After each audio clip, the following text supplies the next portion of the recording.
All right. Well, welcome everybody. Thank you so much for joining us today. I'm so excited to have you all here virtually. I'm just going to give you guys some background. For those of you who may not be familiar with Woman Made, we are a nonprofit organization dedicated to ensuring the placement of women and non-binary artists in the art world.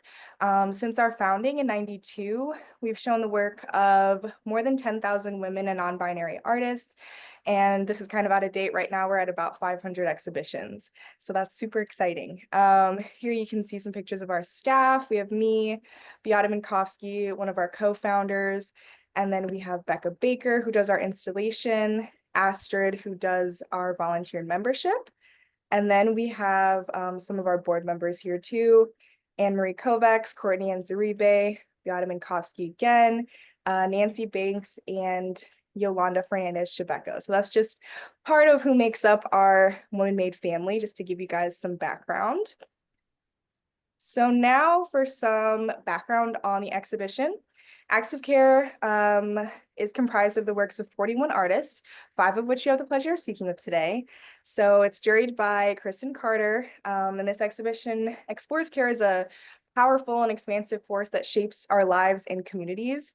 The show is rooted in feminist art histories and inspired by feminist movements. So the work that you'll see often centers invisible, gendered, class, and racialized forms of care work as essential labor. You can visit womanmade.org to see all the work in the show as part of the virtual exhibition. And it is on view until August 16th. So we have about a week left. So go and see it because it's really, really good. So now I'm happy to introduce our juror, Kristen Carter. She is an associate professor and chair of art history and museum studies at Florida Southern College. She has a long history of presenting and publishing on a range of topics, including performance, body art, and dance, among many others. She also serves on the College Art Association's Education Committee, advocating for undergrad research and innovative teaching.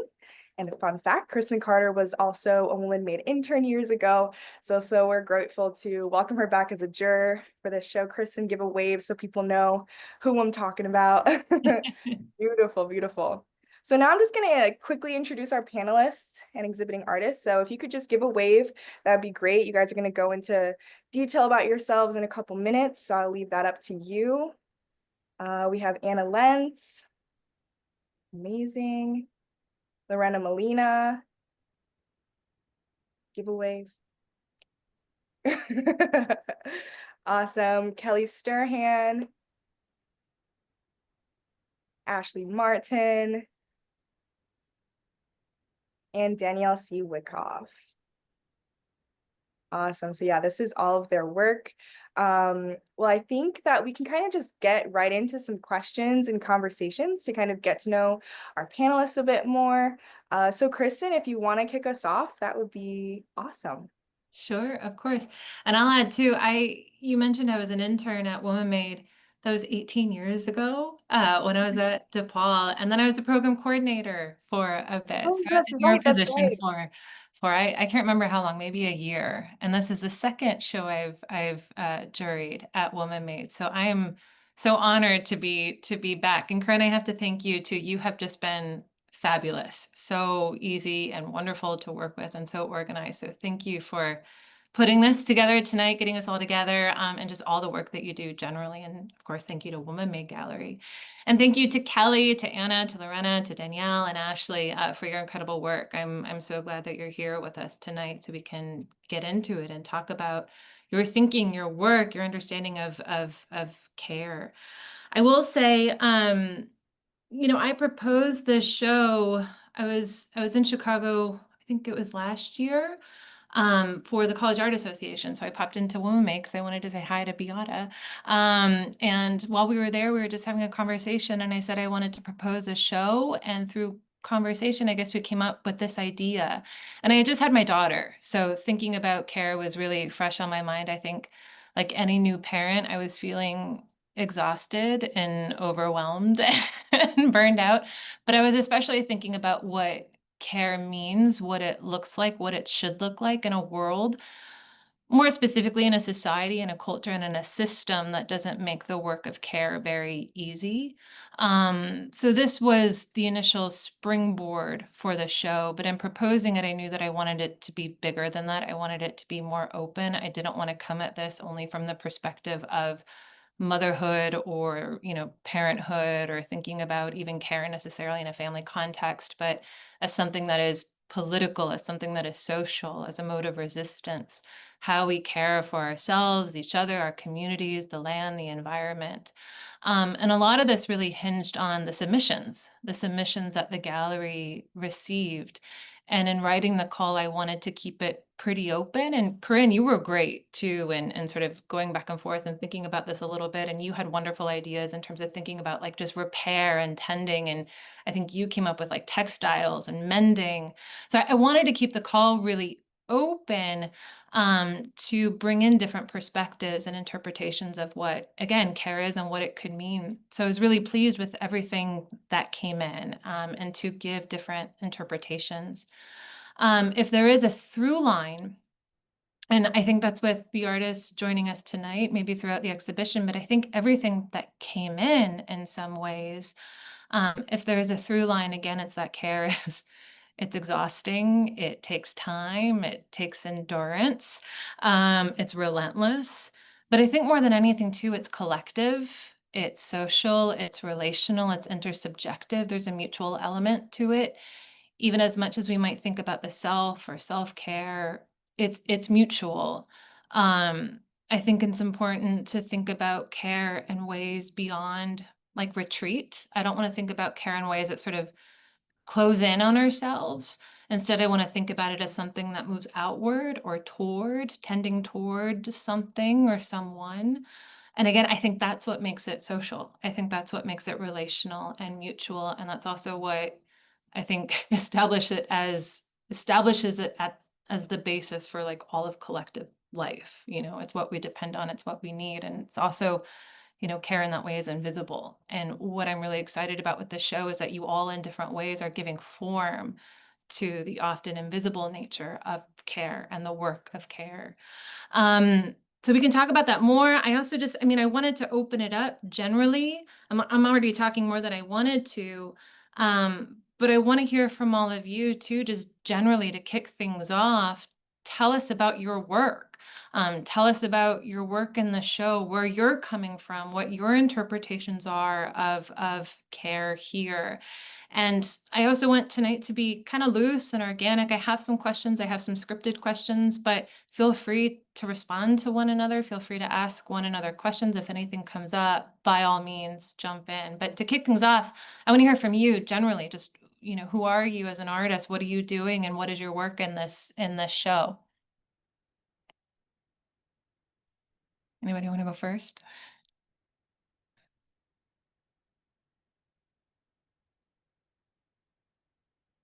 I'll be brave. Okay.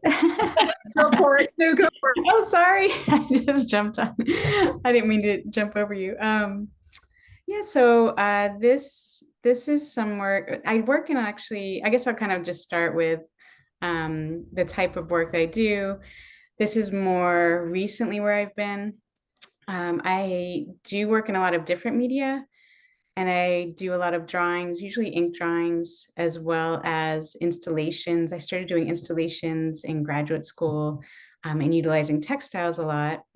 And then over time, things have sort of changed and shifted. And this is I do consider these to be a type of painting or some sort of hybrid.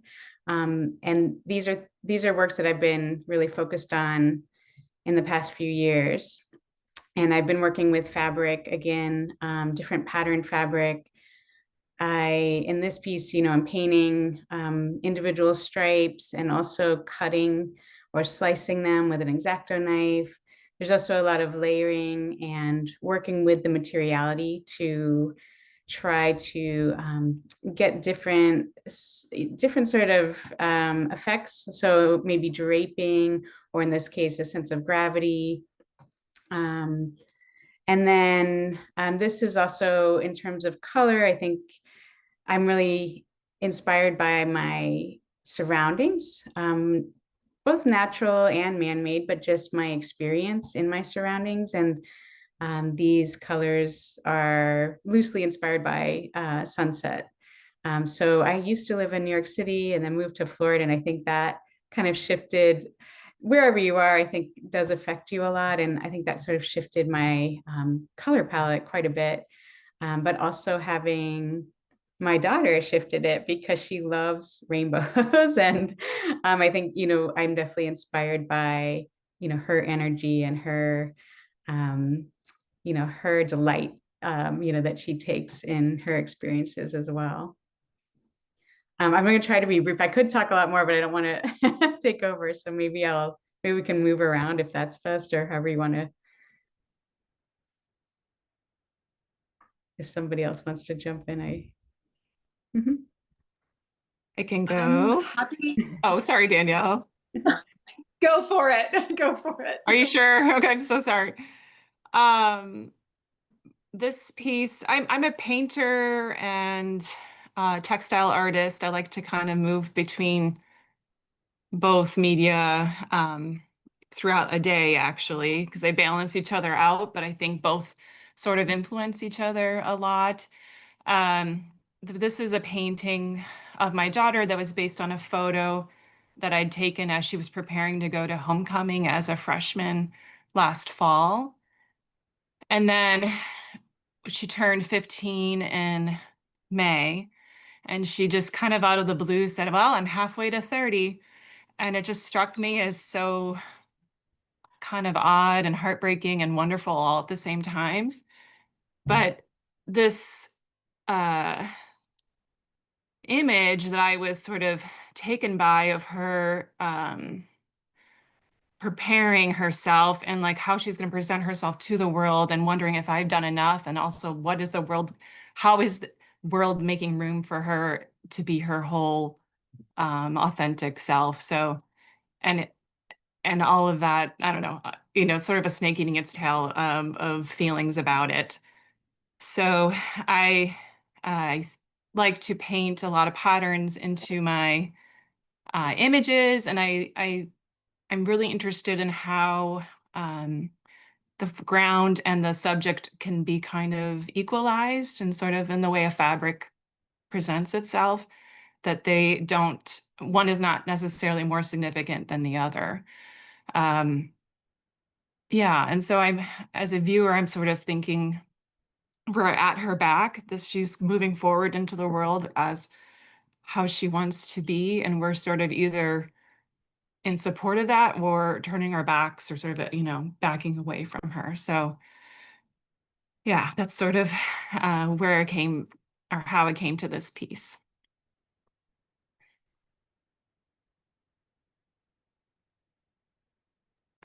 I'm happy to go next. Awesome. So, hi everyone. Thanks for including me, and for, just the chance to be like exhibited alongside all of you is really great. So I was really honored to accept like my position in this show. I'm Ashley. I'm a painter. I'm a curator. I would say a storyteller. I paint a lot about memory and archival practice. The piece that I submitted for the show. It's on glass, or on this one is on specifically an acrylic paint. But yeah, like pretty much the piece has two figures mirroring each other, and then it's surrounded by just like clear background. So the piece kind of shifts depending on what you have in front of it, behind it, the lighting. Yeah, so I would say that my work specifically is about memory, and self-archival studies. Like, I've lost a lot of people, and I think something that hasn't been talked about enough with grief is sometimes you kind of lose parts of yourself along the way of losing others. So this piece specifically, I created it when I lived in Washington, D.C. I created it once I moved to Brooklyn, but it was based on me and my tub during the pandemic, and there was so much time that I had on my hands. And so I took a lot of baths and I did a lot of thinking, and I have always considered like the tub to be my safe space. And so like also the space where I kind of feel most myself. And so I felt like mirrors was a great time and way for me to feel really seen. At the time, I felt like I had lost a lot of people that saw me, or saw parts of me. And so I think a lot of times when I think about care, when I think about the process of grief, I think about the way in which our bodies carry things, and in turn protects us over time. And so, like, I think about care as in like the space that you return to. And so, when I think about home and the places that we often find care or nurturing, I a lot of times focus on like the only permanent home we have, which is our bodies. But a lot of times I'm painting myself in places where I've called home.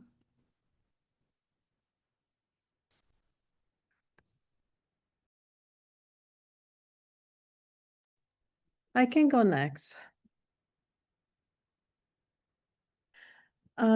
So I'm Lorena. I'm a multimedia interdisciplinary artist. In this video, I made it in 2018, and I was thinking a lot about home, just like Ashley was saying, but it was made right after the 2016 election. I had also become a US citizen, and I had to move to Central New York to start farming.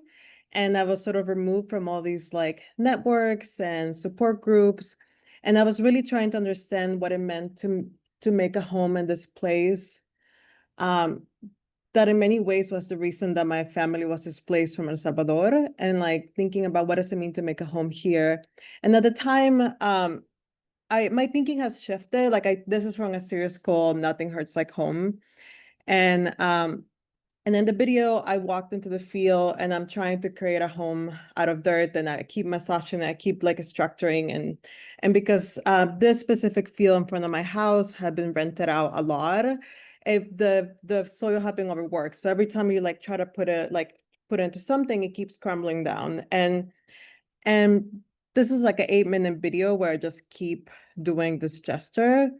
And I think when I made this video, I was definitely thinking a lot about, I was coming from a place of lack, like thinking a lot about like I hadn't been back to El Salvador in 14 years, but also I was in this place that I felt and feel doesn't want me.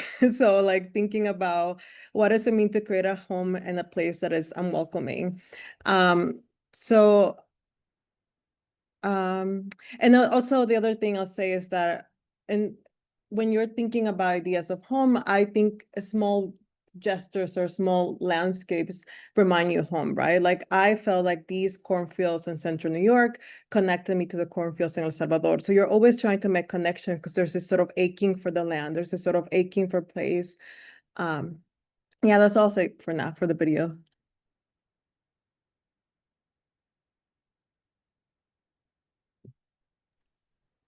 And I'm going to turn off my camera, so hopefully my audio doesn't break up. But if my audio is breaking up, please somebody stop me. Oh, just a second. Yeah, so I am Danielle C. Wyckoff, and my work has long been focused on loving, how we love and how our love connects us as humans. We know each other because we all know what it's like to either love or to have lost love. And my work often shows up in different ways. It manifests in different ways. So installation, drawings, videos, performances, participatory works. And this series, the Carrying series, which this work is a part of, is really my first truly like documentary turn of what it means to love. And it started with being pregnant. And the first part of the series is images of my big pregnant belly in a very similar fashion as I wait for the days that, till giving birth. And I think that I made this turn because prior to having a child, my thoughts about love was about how it felt to be in love or to be loved. And it was always very much about the person, the one, the singular person experiencing it. So I went around the world. I collected stories about love. I, was often talking to people about how they felt specifically. And then I was pregnant and I had a child, and suddenly love opened up to me in a very different way. And it became about, of course, it's still how I feel, but it is also very much about how my loved ones feel too. So love became really about responsibility. And in this series, the Carrying series, I document passages of time with my child. Yeah, I'll stop at that. Well, I actually think this is a beautiful place to kind of jump off of.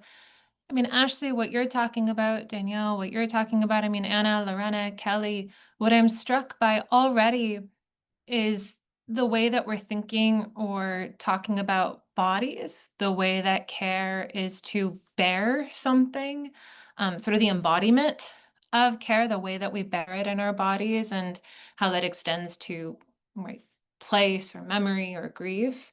One thing too that I was thinking about in this exhibition, and something that I see in all of your work, is a really cool relationship or productive relationship between form and content. The way that care is informing your process, your method, the media, the materials, the form itself, but then also care as substance, the evidence, the image, the documentation, what you're recording, what you're showing, what you're carrying or bearing. So I wanted to talk a little bit too, just about approach to your materials, your process, your practice. I mean, Danielle, because we're looking at your work and again, thinking about caring, I have this, I'm working from notes here, but I have this question for you. In this work, you speak about the repetition of care, especially in parenthood. And I'm wondering if you can talk a little bit more about how your work explores tensions, as you say too, between love as both an emotional experience and also a physical labor, bearing something. Again, what is particularly compelling about your work, I think, especially in this exhibition, is the way care becomes an act of bearing, of holding, carrying, or containing something. So I'm wondering if you can speak more on this idea. How do you see the act of carrying and caring functioning metaphorically, actually, in your work, generally? So I want to hear from you, but then if it feels right, others, jump in, talk about this in relation to your work too.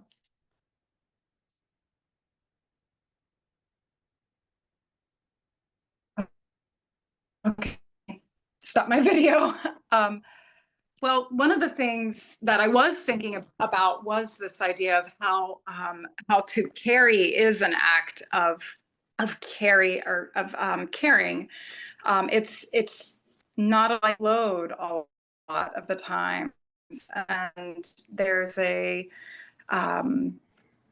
commitment that one has in care. It's selfless too. So I do think a lot about how to hold something is truly a means of showing your love, your care, your attention, your accountability, responsibility to another. And I'm going to keep it brief because I know we have a lot of other questions for the artist. So.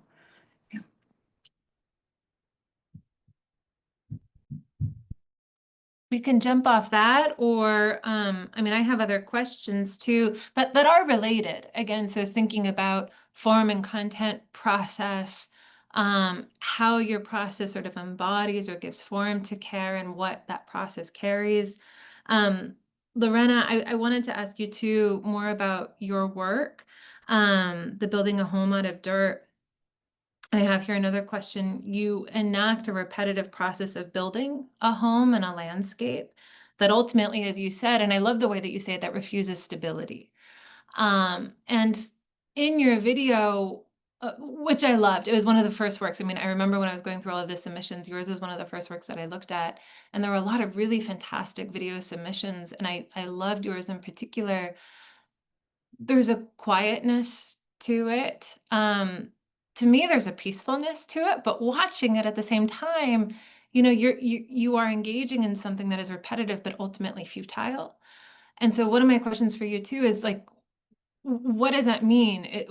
How are you engaging with futility here? And you said too that your work has sort of evolved since then. So how do you see failure or futility in this work? Is that the point? Is that where you're sort of crossing or intersecting with an understanding of care? Can you talk more about that process, that work, that labor that we see in your video? Yeah,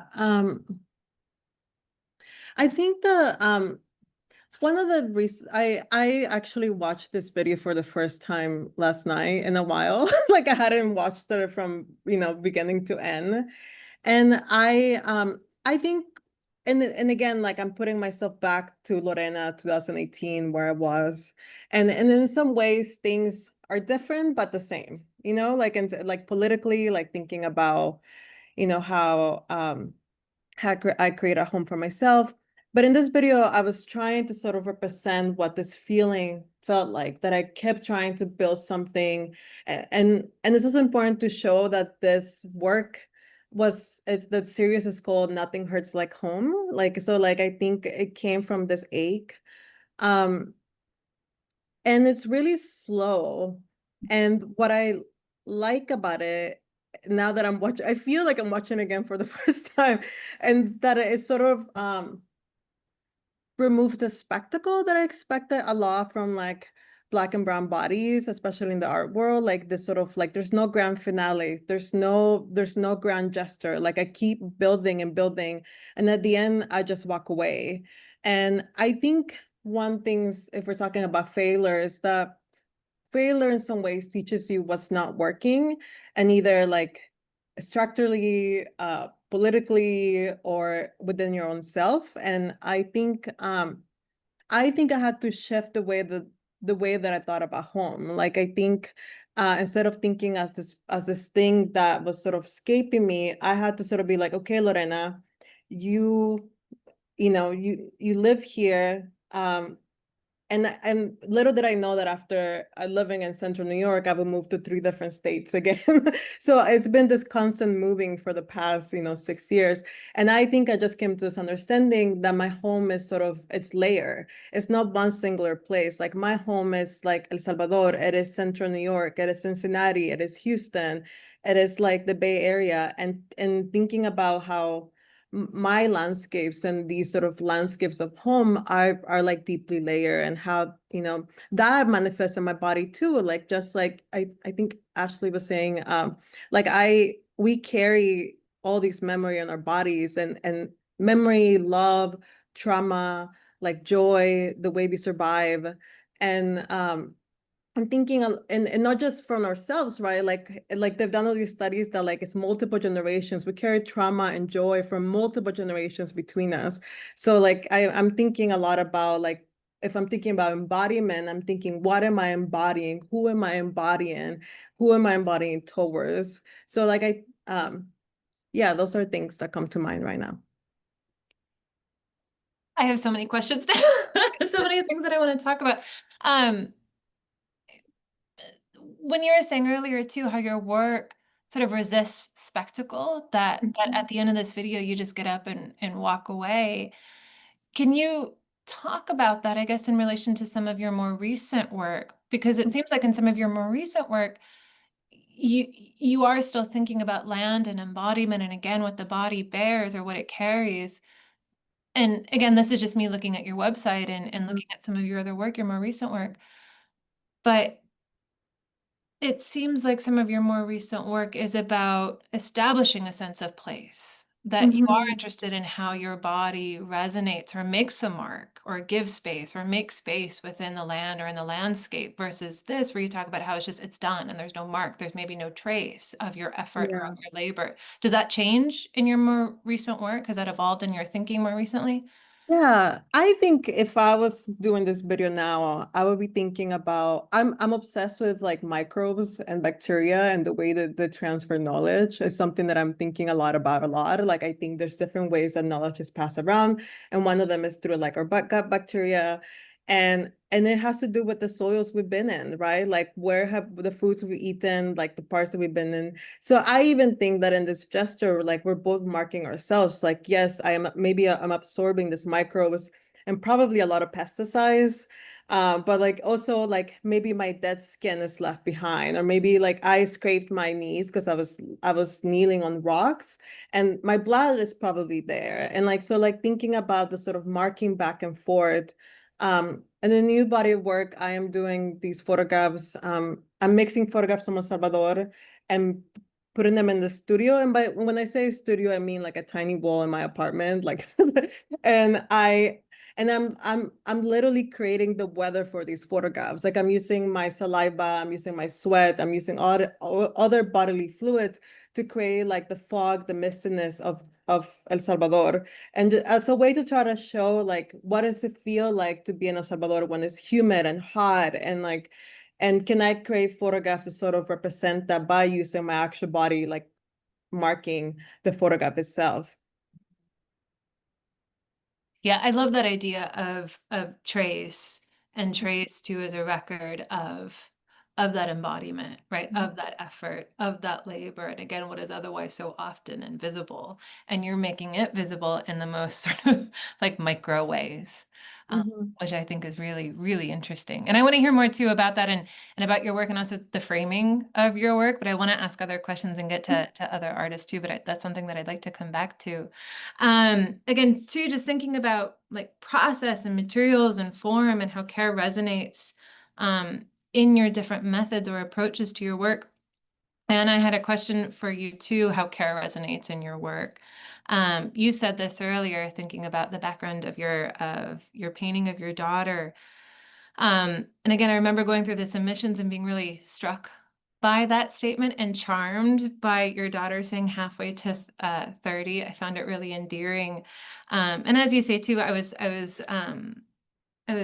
struck by also how it provoked a more general reflection on girlhood, on time, on care.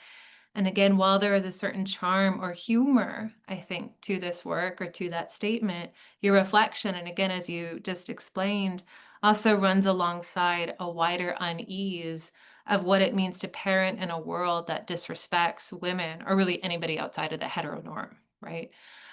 So how does your work reckon with that? Do you see your work pushing back, giving space to sort of grapple with that, offer sanctuary, something else? How are you reconciling maybe those two different sides to your work? Yeah, I feel like with the painting, I was sort of asking that question about, I mean, just as a parent, what do we do? I mean, have I done enough? Is enough enough as women's rights have been stripped away or are being stripped away every day, and rights for other people, non-heteronormative people. I think, and even I question whether I should be painting my daughter. I certainly asked her permission before I began, but how did she feel about being a subject in it, put on display? And I think one of the I think interesting things I wasn't aware of when I was painting, but I mean, I guess I was, but wasn't thinking very plainly about it, is that we see a profile, but we don't get to see her face. And I guess I'm sort of presenting the idea that that's up to her, like her face, she sees herself. We don't even maybe have that right or something to, or that honor to see her in her full girlhood to, young womanhood. And the form, in terms of formally, the acrylics I like in that they do present that flatness that can, I don't know, because my favorite like portrait artists are Alice Neal. I would love to be able to paint like her, but I keep coming back to this like flatness. And I don't know if it's about equality or like a sort of, I read about cartoon artists saying that the simpler a form, the more it can be related to. Like there's something about it being a generalization and allows other people to come into it or something. And again, these have not totally formalized in my brain yet, but there's an element of comic book kind of quality to it that, and the plasticity of the paint that I guess I don't even know what I'm trying to say, but it feels at once very specific, very intimate. But on the other hand, the flatness of it, the color, like the two-dimensionality of it also makes it maybe sort of more generalized, where you look at it and it opens up that broader discussion, right? About care and parenting, and again, that kind of general discussion about girlhood or what it means to be a woman or to raise a woman. But yeah, it feels like that kind of the duality between something very specific, something very intimate, and something more universal or something maybe more general, broader. yeah, that or I like see almost at play in this. I'm not saying the painting's iconic, but like like an icon, an iconic quality to it. Yeah. That makes There's a sense. similar duality to Kelly that I saw in your work that I had a question about, where it is on the one hand, so it seems to me so personal, so human, but then also you're dealing with grids and you're dealing with abstraction and lines and color, Anna, like you were talking about the flatness of the paint, the color of the paint. Kelly, when I looked at your work, because I know the title is Sunset, but looking at it, I had in my question, it feels like ripped jeans or like a threadbare t-shirt, worn clothes, or like threadbare underwear or something like that. There's something that sags, that hangs, but you're also grappling with abstraction and, like I said, grids and lines, and you tell us that this is a sunset. So I guess what I'm trying to get at is that there seems to be a similar duality at play in your work too, something very intimate, but then also something more general that I think lends itself to a more open, more capacious discussion. Can you talk about that at all?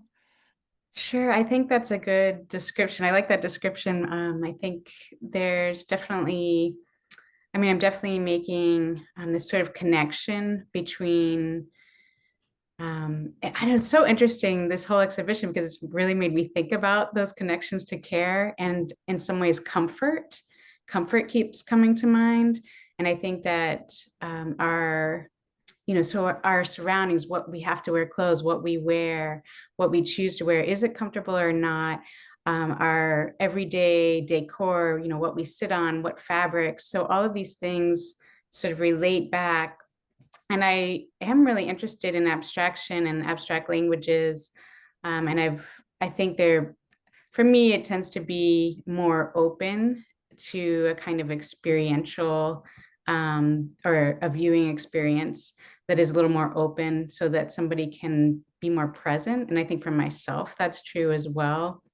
But at the same time, that the sort of historic language of abstraction, there are things that resonate with me and things that don't, maybe. And so I'm always kind of asking those questions, but interpreting and using my own sort of material or tactile elements to communicate my experience in an abstract way. So there is that, there are these sort of ties to this history, but at the same time, I'm also very invested in, I'm thinking I was definitely inspired by, 70s feminism and pattern and decoration and a lot of just this idea of women's work, this, craft elements, sewing, all of that, and how I could kind of take that, take some of those elements and maybe honor them, and elevate them a little bit as well. But at the same time, there's this hybrid. So I'm actually mixing, I'm very interested in these dualities. Like I'm using paint, but then using fabric. The lines are straight, but then, kind of like putting wavy against straight, or maybe something taut against loose. Maybe leaving the edges frayed, choosing like, well, do I leave that or not? What do I accept? What's acceptable and what isn't, right? And I think so much of maybe so much of our experience, kind of relates to that too. So what are we showing and what aren't we showing? What are we covering up when we put on clothes, or what's our disguise, right? So there's all these sort of things that kind of play into it. And my process is my work is very process oriented. So even though I'm thinking about those things, there's a lot that the process just tells me as I go. So one thing really leads to the next as I'm working. And it's really interesting, because I think that I was listening to everyone talk about, or when you were talking about repetition, and I thought, yeah, there's so much repetition in my work, like this kind of labor, right? Where it's like cutting, just slowly, meticulously cutting these lines and thinking about, is it going to snap? Like what, it's so delicate, it could snap. And what am I going to do about that if it does? How am I going to deal with that problem? Or is it a problem, right? So I think all of that is really interesting to kind of hear the other artists and their take on that, and then see these relationships and make these connections. Yeah. When I was first looking at your work too, the word that I kept thinking about was sort of an undoneness. And of the different works that you submitted, I remember this one being the most undone, that at least in the context of this show, I can't even put my finger on it, but I love the way that you're talking about it, that seemed to resonate, right, with care. And I think maybe it's because it shows itself a little bit more, right? It's sort of more honest to the process of making. If care is anything too, it's that repetition, it's that sort of investment in something, despite perhaps being, anything at the end of it. But there's a stubbornness, there's a process to it. And I think this work shows itself in that way. It reveals its process. And thinking about process too, and materials, Ashley, I wanted to talk to you too about your paintings. I love your paintings. I love just the figures, your approach to figuration. I haven't seen your work in person. I wish I could. I haven't been to the gallery to see the show in person. I really wish I could. But it seems to be there's a really interesting engagement with texture, like heavy impasto in your paintings. I don't know if you can talk about that, your investment in texture. I have here, I'm struck by your technique, your approach to painting. I think it's beautiful. I think it's stunning, but especially I'm struck by the quiet, contemplative stillness of your figures. And again, I'm hoping you could speak more about your approach to figuration, perhaps painting in general. And again, like your engagement with texture, the process, how you see the process, the tactility of paint in your work. Yeah, just talk to us a little bit about your process, your painting, your approach to painting. Thank you so much for the compliment and the question. I don't know. I feel like my approach to figuration specifically, I think is one that's rooted in reverence, I would say tenderness, care. I would say that the way that I paint is very careful, as a way to be careful with myself, other Black women, of like my Black womanness as a whole. I kind of see myself when I'm painting as like it being a practice of witnessing and understanding.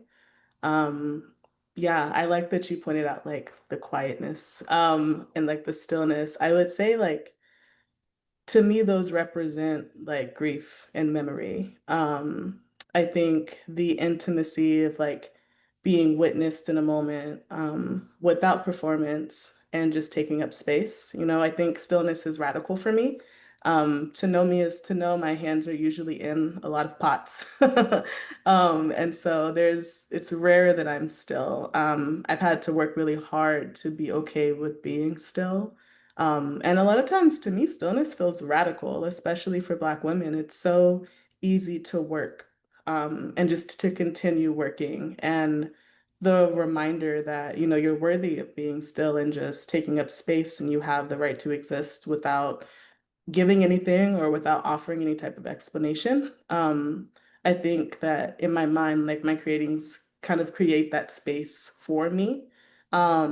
Texture is so important to me. Like it is, there are paintings that I feel like have been technically good.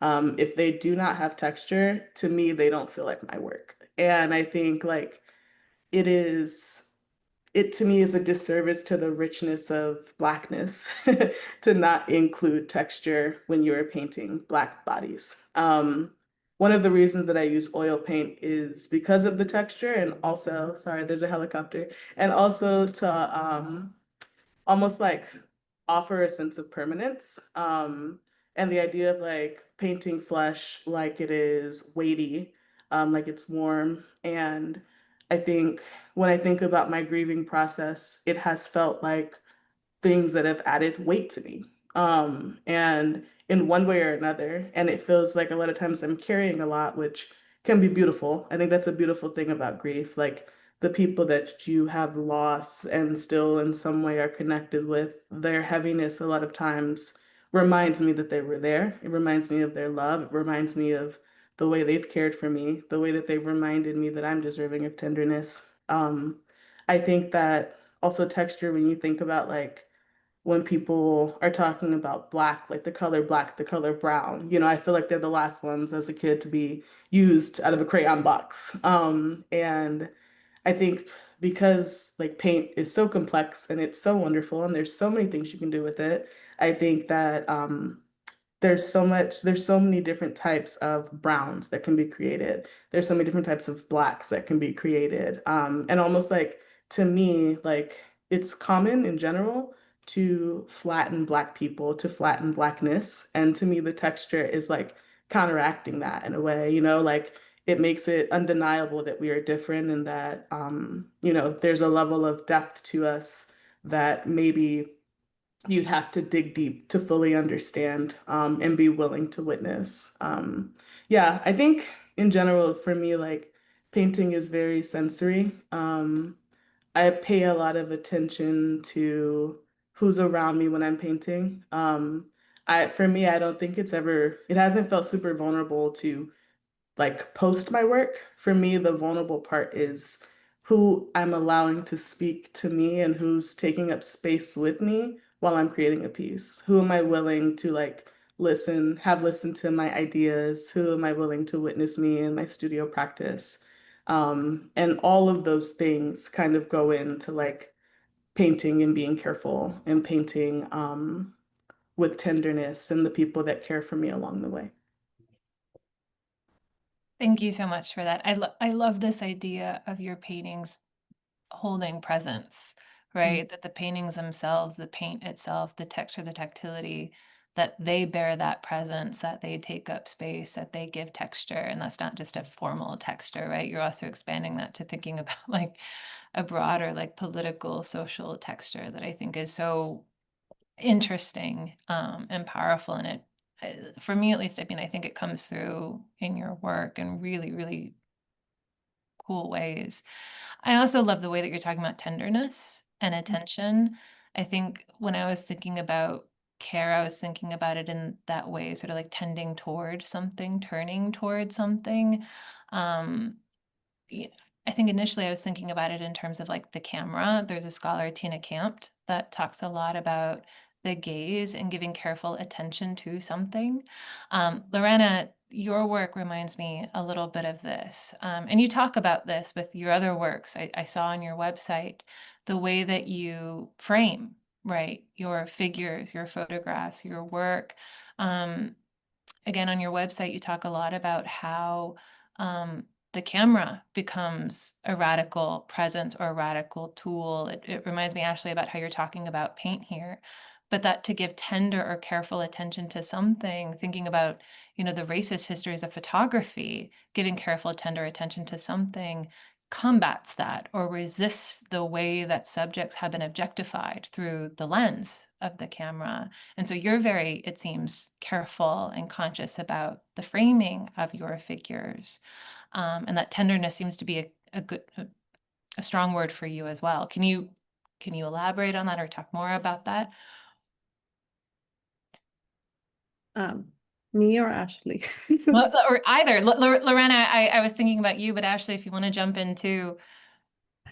Yeah, I mean, I teach photography, and because I do, I know the history very well, and I know how it's very much embedded in history of colonialism, imperialism, just violence, like this deep violence, and I'm thinking about, as I teach, I'm thinking about if this is the history that we're dealing with, and not even history, like the photographs we see of people, like who's allowed safety with the camera, who's allowed peace even in death, right? Like who's allowed privacy. Like I'm thinking about all these things, and as I'm thinking about this, can tenderness come out of that? Like I did an exhibition called Photography and Tenderness because I was thinking of this sort of, I like Ashley, like as this refusal of this history.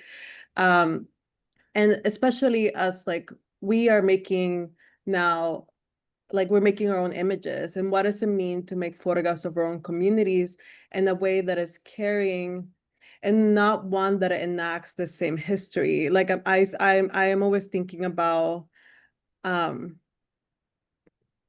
I'm trying to be careful with how I phrase this. Like how do we photograph our communities in a way that has care, it works towards agency, um, but it doesn't sell our community to others for them to be objectified or to be seen, and so I'm thinking a lot about that. And as I'm teaching, I'm always thinking about like the images that my students are making. And so I think like whenever you cannot talk about photography or like this angle without thinking about the history. And what's exciting about caring is like, what do you do with that? Like, if you know this is the past, this is the present, what do you do with that knowledge? Can you create new ways of seeing? Can you create new ways of photographing other people? And which ways do artists are showing care, you know? Um, yeah. Ashley, I want to know what you think. I really love this piece so much. Your piece, Lorena. I think it's absolutely beautiful.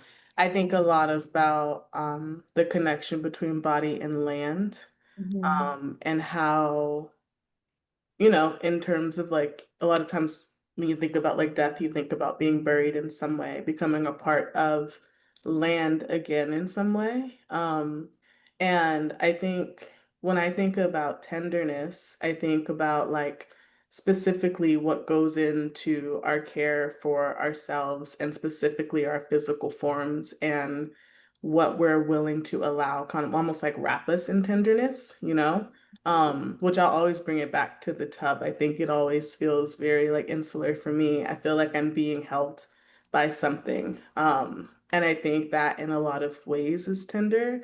I think there are a lot of, I don't think we're taught tenderness, like I think it's something that we are maybe treated that way. And if we're not, we kind of have to teach ourselves what that looks like what it means to incorporate that into our lives in terms of how we treat each other, in terms of how we treat ourselves, and finding a way to make people feel seen, at least for me with portraiture, is really important for them to feel like they are being cared for and tendered to. I love that. I'm looking at the clock and I had so many more questions, and just hearing you all speak about your work, so many other questions have come up. But I guess if we need to start wrapping up, I'm curious to hear from all of you. What do you want viewers to take away from your work in this exhibition?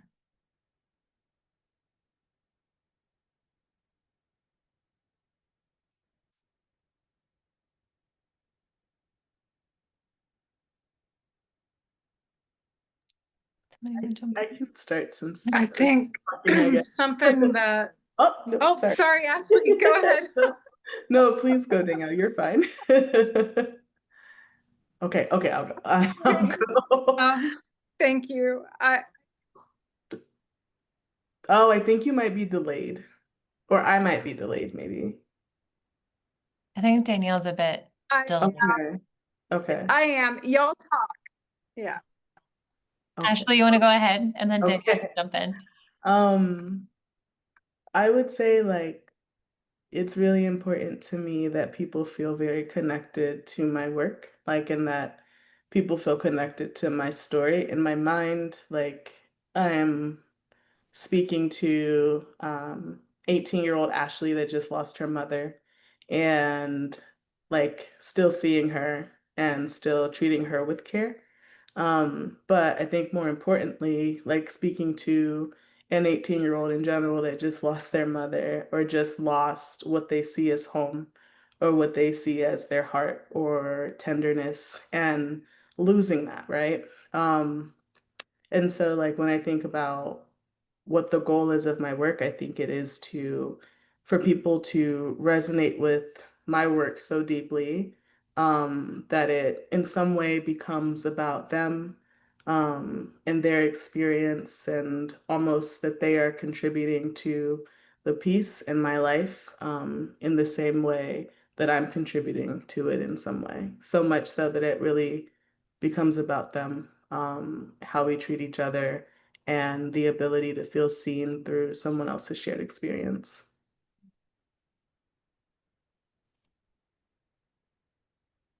Danielle, are you there? Do you want to jump in?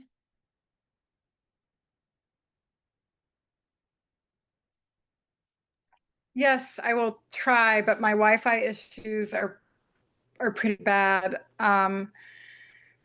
What I hope that people take away with my work and this show is that love and care are a process.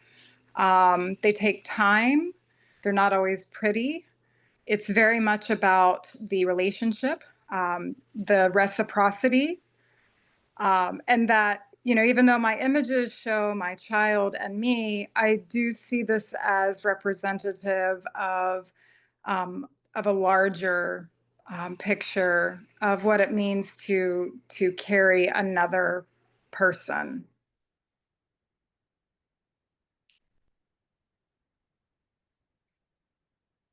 Thank you. Anna, what do you think? I'm going to just start calling people like I do in the classroom. I guess both and answer in that care is about where our thoughtful attention is directed. And then also, how are we supporting our youngest members of our society in helping them to be healthy and happy adults?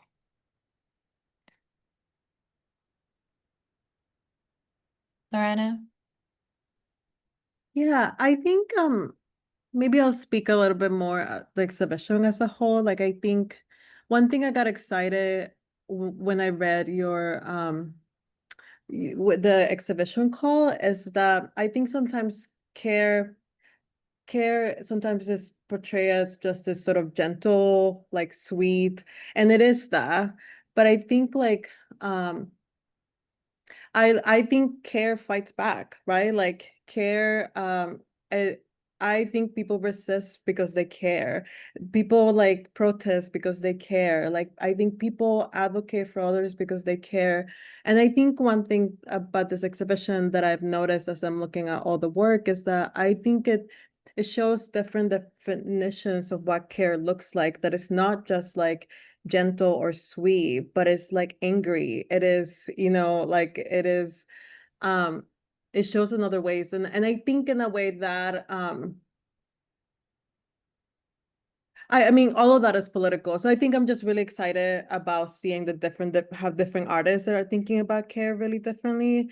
And I do think a lot of people especially right now, I can relate to the ideas in this video. Like, I think like just like it was true in 2018, it is true now. And like, what does it mean to try to build a home in a place that is shaky, that is unstable, that has a lot of violence, right?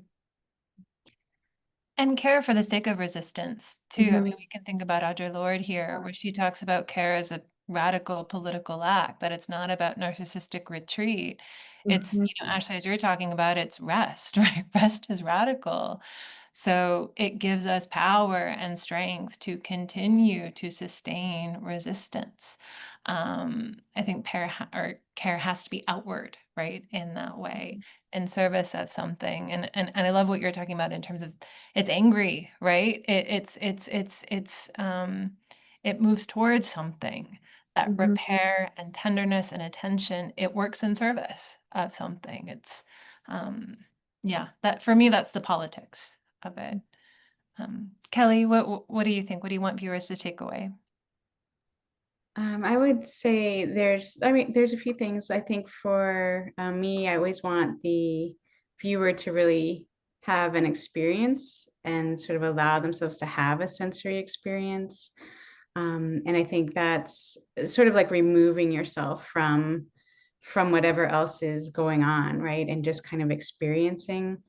There's also, I think, in terms of the show as well, there's a connection there. There are a lot of connections that I think are being made visually, even though it actually has such a variety of artists and shows so many different viewpoints. And for me, that's really a big conversation that it's starting. So we're talking about it, but I think there's also this much larger dialogue that I hope this starts and continues. I see how all of these different works are kind of speaking to this idea of care. And, we all have something different to say. And I think care also really requires giving attention. So we're giving attention to our work as artists, but we're giving attention to each other, right? And really being open to that dialogue and these different viewpoints. And I think that that's a lot of what care is, not sort of assuming or dismissing, but really giving attention to each other, giving attention to humanity. And I think that's really important. So I love that this show kind of really started that conversation. Yeah, I have to say I was so pleased with the submissions coming in. And I was a little worried that it would be all kind of like the same thing or one note. And I will say it was really hard to go through the different submissions too, because I think this turned out to be more of a heavier topic than I think what I originally imagined. But I think it changed my understanding of care and the labor of it. So I'm really grateful that there are so many different perspectives, and I think that was really important to bring it together into the show. It was important to bring in different voices, different perspectives, different interpretations or understandings of care. I know we're over time. Corinne, do you want to conclude or offer some closing remarks? Yeah, I definitely can. I want to kind of build off what you were saying just real quick, kind of on a gallery side of things. We've obviously seen a lot of people come in and view the show. And I'll tell you that people are really touched by this work. They have a lot of personal connection to a lot of different works, and people are taking their time to really, I mean, stay there for a long time and read all the statements, which you think is normal, but not with every show, If a show like this really connects with someone, they're going to take the time to connect with the work. And that's what we're seeing. So I just wanted to kind of give a shout out to that. But yeah, I think it was a privilege to hear from everybody about your processes and inspirations. Thank you, Kristen, for kind of moderating that and getting to know our panelists a bit more. I hope that everybody watching is able to kind of walk away with a nugget of wisdom where, like Lorena and Kristen have said, an experience and expansion in your understanding of care. I think that's really important. So thank you all again. I want to give a shout out to a few of our other exhibiting artists that are here. I see you guys. I see Laura Lee McCartney. Yay. I see Gwyneth Van Laven, Blonde Jenny, Vivian Smith, and Felicia Reed. I don't think I'm missing anybody, but thank you all for joining us. So happy to see you guys. I'm just going to show some exhibition pictures. So if you have yet to see the show, make sure it's on your to-do list. The show is up until August 16th. And on that day, we will also have the artist walkthrough, where exhibiting artists will get the chance to kind of speak about their work, answer any questions, you can meet them, and it's the last day to view the show. So make sure to stop by the gallery, reach out to us if you have any questions. But other than that, thank you so much, everybody, for attending. Have a great night.